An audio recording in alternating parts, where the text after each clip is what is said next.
देखते हैं ये छोटे छोटे बच्चे आप ही लोग की तरह हैं जो यहाँ पर क्लास करते हैं, तो पूछते हैं सबको समझ में आता है या नहीं। विशाल, तुमको पढ़ाई समझ में आता है कुछ भी? हाँ।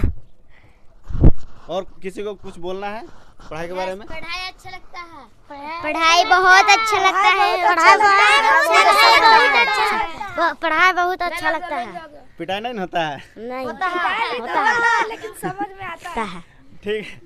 पिटाई होता है तभी ना अंक सुधरते हैं। तो ये बच्चे लोग बोल रहे हैं थोड़ा बहुत पिटाई भी होता है, तो आप लोग बच जा रहे हैं ऑनलाइन में है इसीलिए। ठीक है, तो ये बच्चे लोग पिटाते भी हैं और याद भी करते हैं, तो आप लोग भी कभी क्लास ज्वाइन कर सकते हैं आके संडे के दिन जब टेस्ट होता है उस दिन। गुड मॉर्निंग बच्चों, तो अभी हम लोग जा रहे हैं सामान्य ज्ञान का क्वेश्चन सॉल्व करने, तो आप लोग भी रेडी हो जाइए जल्दी से।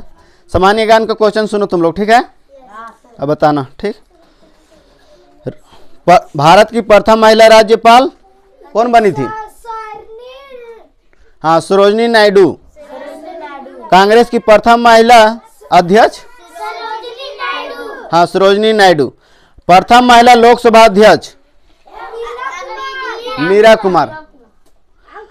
अरे बैठ जाओ ना, तुम पिटा जाएगा। ठीक है, हाँ भागने दो। सुनो, प्रथम महिला न्यायाधीश सर्वोच्च न्यायालय? न्यायमूर्ति फातिमा। हाँ, फातिमा बीबी। प्रथम मिस वर्ल्ड? हाँ, रीता फारिया। ठीक है, प्रथम मिस यूनिवर्स कौन थी? Miss universe Sushmita Sen. प्रथम महिला अंतरिक्ष यात्री? कल्पना चावला। अंतरिक्ष में सर्वाधिक समय व्यतीत करने वाली प्रथम भारतीय महिला, मतलब ज्यादा समय तक अंतरिक्ष में कौन रही थी? सुनीता विलियम। ओलंपिक खेल में पदक जीतने वाली प्रथम महिला? कर्णम मलेश्वरी।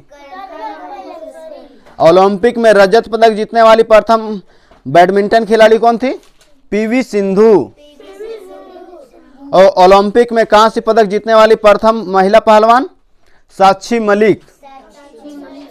अंतर्राष्ट्रीय ओलंपिक कमेटी की प्रथम भारतीय सदस्य कौन थी? नीता अंबानी। और सुनो, भारतीय नौसेना में पहली महिला पायलट कौन बनी थी? शिवानी सिंह। और प्रथम भारतीय महिला उत्खनन इंजीनियर कौन बनी थी? शिवानी मीना। हम लोग जितना पढ़े हैं ना जीएस, उसको कल रिवीजन करेंगे टोटल यहाँ तक। ठीक है, चलो इसको भी। गंगा का बताओ परिभाषी सब हिंदी में आज।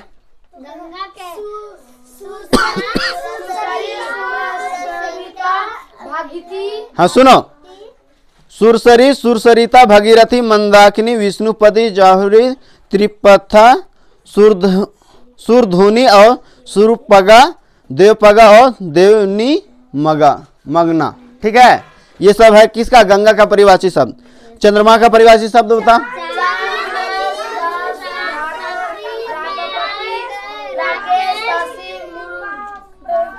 देखो सुनो, चंद्रमा का चांद हिमांशु, सुधांशु, सुधाकर, रकापति, राकेश, शशि, मृगांक, कालानिधि, सारंग, निशापति, कालाधर, मयंक, हिस्कर, सीतांशु, द्विजराज, अभिज, पतम, तुहिनकर और तुहिनांशु। ये सब क्या चीज का है?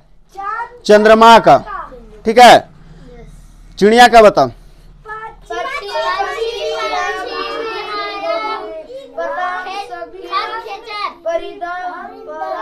सुनो सुनो, चिड़िया का पक्षी, पंछी, विहंग, विहंगम। ठीक है, विहंग भी है, पतंग, शकुंत, परिंदा, पखेरु, खग, खेचर, नभचर, पत्रित, पतम, वारंक। ठीक है, ये सब क्या चीज है? चिड़िया का। चलो बताओ जल का।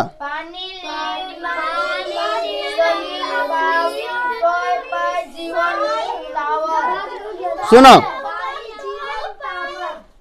सुनो, पानी, नीर, अम्बुज, सलील, वारी, उदक, तोय, पय, जीवन और तामर। ये क्या चीज है? जल का। अगर आप लोग इस चैनल पर नए हैं तो चैनल को सब्सक्राइब कर लीजिए और लाइक जरूर कीजिए। इससे लाइक या डिसलाइक, अगर अच्छा लगा तो लाइक कीजिए और पसंद नहीं आ रहा है तो डिसलाइक जरूर कीजिए आप लोग।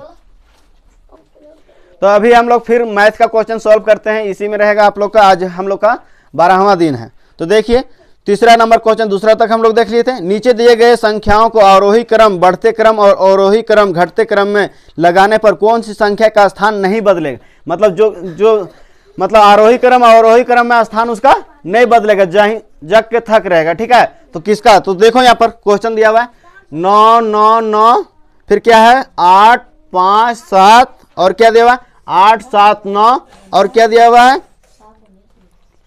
7 8 5 और 9 7 2, 9 7 2। तो किसका स्थान चेंज नहीं होगा? तो आरोही क्रम मतलब 1 2 3 4, ठीक है, और अवरोही क्रम मतलब 4 से कम होते जाएगा, 4 3 2 1। समझ में आ रहा है दोनों चीज, आरोही और अवरोही?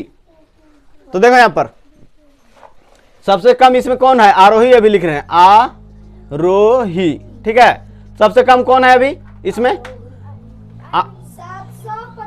700 कहाँ लिखा हुआ है? यहां पर है, 785 हो जाएगा। उसके बाद क्या होगा? 857 होगा। उसके बाद कौन होगा? 879 हो जाएगा। समझ में आ रहा है रे? उसके बाद क्या होगा? 972। उसके बाद समझ में आ गया सबको? ये हो गया आरोही क्रम। ठीक है, और अवरोही क्रम 999 अवरोही। ठीक है, क्या होगा पहले? 999 972 857 और फिर 785। सबको समझ में आया? अब देखो किसका स्थान चेंज नहीं हुआ। तो देखो ध्यान से, ये जो था ना यहाँ पर, वो भी यहीं पर रह गया। तीसरा नंबर में आरोही क्रम में भी था और अवरोही क्रम में भी 879 रह गया। तो आंसर हम लोग को क्या होगा? 879। समझ में आ गया ना? अरे समझ में आया सबको? कारण कि बोला था किसका स्थान नहीं चेंज होगा, तो ये जग के थक रह गया। तीसरा नंबर में इसमें भी रह गया, तीसरा नंबर में इसमें भी रह गया। ठीक है, अब चौथा क्वेश्चन देखो। प्रथम 8 सम संख्याओं और प्रथम 10 विषम संख्याओं का योगफल कितना होगा? देखो सम और विषम संख्या का योगफल निकालना है। ठीक है, तो सम और विषम संख्या का हम सूत्र लिखवाए थे। देखो प्रथम 8 सम संख्याओं और प्रथम 10 विषम संख्याओं का योगफल कितना होगा? ठीक है, तो सम संख्या के सूत्र क्या लिखवाए थे, याद है? सम संख्या का हम बताए थे सूत्र, किसी को याद है? नहीं याद है? हाँ, n इंटू n प्लस 1, ये था सम संख्या। विषम संख्या का, विषम संख्या का था n स्क्वायर। ठीक है, तो यहाँ 8 सम संख्या बोला, तो 8 का निकालेंगे तो 8 लिखेंगे, 8 इंटू 8 प्लस 1 हो जाएगा, और n स्क्वायर 10 का, तो सम संख्या 10 है तो 10 का स्क्वायर कर देंगे। ठीक है, तो देखो 8 ही हो जाएगा। 8 और 1 कितना होगा? 8 और 1 9, तो ध्यान दो बोर्ड में पिटा जाए। और 9 8 अरे 9 8 तो 72 हो गया। अब 10 का स्क्वायर करेंगे कितना हो जाएगा? 100। तो दोनों का योग बोला है, तो योग मतलब जोड़ देंगे, 100 और 72 के जोड़ेंगे कितना आएगा? तो यहाँ जोड़ दो 100 प्लस 172, तो टोटल कितना आ गया? 100। समझ में आया ना क्वेश्चन? कारण कि बोला था 8 सम संख्याओं का योग और 10 विषम संख्याओं का योग कितना होगा? 8 और 1 9 होगा ना, और यहाँ कुछ नहीं गुणक चिन्ह, तो 9 8। समझ में आया? कारण कि यहाँ बोला था सम संख्या, तो सम संख्या का सूत्र ये है, विषम संख्या की है, तो सम संख्या वाला 8 बोला था, विषम संख्या 10। ठीक है, क्वेश्चन सबको लिखा है ना? नेक्स्ट क्वेश्चन देखो 5 नंबर। 1 से 30 के बीच की सभी अभाज्य संख्या का योग कितना होगा? 1 से 30। ठीक है, 1 से 30 के बीच के सभी अभाज्य संख्या, तो 1 से 30 तक के सभी अभाज्य संख्याओं का योग कितना होगा? योग मतलब जोड़ बोल रहा है। ठीक है, अभाज्य संख्या पहले लिखना होगा, 2 होगा, उसके बाद 3, उसके बाद 5 7, उसके बाद 9 अभाज्य संख्या है। अरे 9 तो कट जा रहा है ना, 11, उसके बाद 13, उसके बाद 17, उसके बाद 19, उसके बाद 21 नहीं कटेगा, तो फिर 23, उसके बाद 26 नहीं कटेगा, 25 नहीं कटेगा, उसके बाद क्या हो जाएगा? 29 हो जाएगा। ठीक है, उसके 30 तक बोला था। ठीक, अब इसका योग बोला है, योग मतलब तो सबको जोड़ दो। देखो इसको कैसे जल्दी जोड़ेगा? देखो इसको जोड़ो, इसको जोड़ो, 29 और 11 जोड़ो, कितना होगा? हाँ 29 और 11, 1 जोड़ दो उसमें, 30 हो जाएगा, 10 40 बन गया। अब देखो यहाँ है, बदमाशी नहीं करो। यहाँ 17 और इसको जोड़ो, 17 में 3 जोड़ देंगे 20 हो जाएगा, और 10 30 हो जाएगा, तो 30 जोड़ दो, ये दोनों जुड़ गया। अब क्या बचा तुम्हारे पास? 23 और 7 जोड़ो, 30 हो जाएगा, तो 30 हो गया। अब फिर देखो यहाँ पर 5 और 3 5 3 8 और 2 10 हुआ, 10 इधर जोड़ दो, और कौन सा बच गया? अब 19 बच गया, तो 19 जोड़ दो, ठीक है। तो 9 हो जाएगा। देखो 4 और 3 7 और 3 10 और 1 11 1 12, तो टोटल कितना आ जाएगा? योग जोड़ करेंगे तो 129। सबको समझ में आ गया? अब भाई संख्या 1 से 30 तक के सभी का योग कितना हो गया? 129। यही हो गया आंसर, ठीक है। नेक्स्ट क्वेश्चन देखो, 4253 को विस्तार पूर्वक अंकों में लिखे। लिखने बोल रहा है, सिर्फ जितना बोला ना उसको लिखना है, ठीक। तो देखो यहां पर क्वेश्चन 4000 में कितना रहता है? 1 लिख के 3 को 0 होता है, 4000 हो गया, ठीक है। 200 तो 2 लिख के कितना हो जाएगा? एक 100 वाला नोट ऐसे होता है, ठीक है। 200 और 53 में कितना? 50 प्लस 3 होगा, समझ में आ रहा है ना? इसको देखो, इसको गुना करेंगे 4000 होगा, प्लस 200 होगा, प्लस 50 प्लस 3 होगा। अब सबको जोड़ दो, तो 3 हो जाएगा, 5 हो जाएगा, 2 हो जाएगा और 4 हो जाएगा। आंसर हो गया 4253। लिखने खाली बोल रहा था, ठीक है। हाँ रुकने बोलो, ठीक है। 4253 हो गया। नेक्स्ट क्वेश्चन देखो, दशमिक प्रणाली में कितने अंक है? वह कौन सी अंक है जिसका स्थानीय मान तथा जातीय मान सदैव समान रहता है? मतलब जातीय मान और स्थानीय मान चेंज नहीं होता है, भेज दे रहे हैं। जिसका मान चेंज नहीं होता उसका पूछ रहा है, ठीक है। तो जैसे देखो यहाँ, देखो स्थानीय मान और जातीय मान चेंज नहीं होगा। जैसे 1 लिखेंगे तो 1 के बाद यहाँ स्थानीय, वहां लिख सकते हैं ना 0, ठीक है। लेकिन 0 का स्थानीय मान और जातीय मान क्या रहता है? 0 ही रहेगा, समझ में आया? तो इसलिए आंसर क्या हो जाएगा? 0, क्योंकि इसके बाद अगर 0 लिखते हैं उसके बाद जितना संख्या रहेगा 0 रहेगा, ठीक है। और अगर इसका लिखेंगे तो 0 का 0 रहेगा। स्थानीय और जातीय मान हमेशा सदैव किसका समान रहता है? 0 का, ठीक है। नेक्स्ट क्वेश्चन देखो, 9 नंबर क्वेश्चन, क्या संख्या 28 संपूरक संख्या है? संपूरक संख्या किसको बोलते हैं? जो देखो यहां पर संपूरक संख्या 28 पूछा है, ठीक है। तो 1 से कटेगा, 2 से कटेगा, 3 से नहीं कटेगा, 4 से कट जाएगा, 4 से 28 होता है ना। फिर 6 से कटेगा, 7 से 8 से 14 से कटेगा, फिर 28 से कटेगा। ये आया ना। अब इस सबको जोड़ दो तुम, और कोई संख्या कटता था? 7 से कटता, 7 चौका 28 होता ना। देखो ये टोटल को जोड़ेंगे तो देखो ध्यान से, अरे ये किस किस से कटता? तो 1 से कटता, 2 से, 4 से, 7 से, 14 से और 28 से, सबसे कटता। अब इसके बाद इस सब को जोड़ेंगे, संपूरक संख्या बोला है। क्या संख्या बोला है? संपूर्ण संख्या, ठीक है। संपूर्ण संख्या तो कैसे निकालते हैं इससे देखो, ये संपूर्ण संख्या है या नहीं चेक करना है, ठीक है। तो इसको पहले क्या किया, किस किस से कटेगा, तो हम लोग लिख लिए, ठीक है। अब उसके बाद सबको जोड़ो, 14 यहाँ 28 है, इसको भी देखो, 7 और 4, 7 4 11, 2 13 और 1 14, और 14 कितना हो जाएगा? 28, और ये भी 28 है, 28 28 56 हुआ नहीं, इसको जोड़े तो यानी कि इसका दुगना हो गया। मतलब 56 को हम लोग 2 से भाग दे देंगे, 56 को 2 से भाग देंगे, कितना आएगा? 28 आएगा, हैं? तो इसलिए ये संपूर्ण संख्या है, समझ में आ गया। नेक्स्ट क्वेश्चन देखो, 10 नंबर, 4 अंकों की सबसे बड़ी विषम संख्या। 9 नंबर बताया ना।